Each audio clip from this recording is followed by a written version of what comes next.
Douce France, cher pays de mon enfance, bercé de tendre insouciance, je t'ai gardé dans mon cœur. Mobilisez-vous Gérard Rolls pour cette grande soirée présidentielle où il va falloir élire encore une fois un abruti au pouvoir. On est ici ce soir pour parler d'un drame qui touche des millions et des millions de Français et de Françaises, à savoir les élections 2007.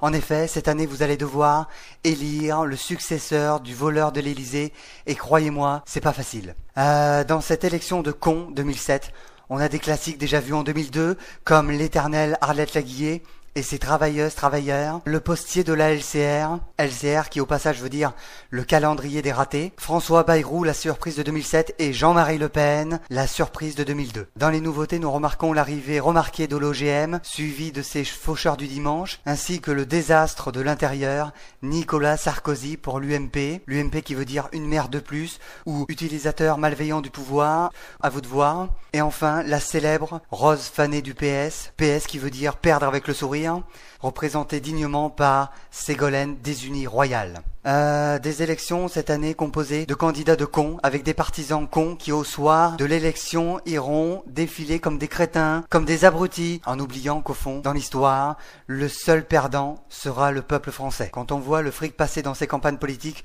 on comprend le ras-le-bol des Français qui, le soir, en rentrant chez eux, n'ont que des pâtes à manger. Les dernières études démontrent que seul Olivier Besancenot ne dépasse pas le million d'euros. Ça fait froid dans le dos quand on sait que ceux qui dépensent le plus le font avec l'argent du contribuable.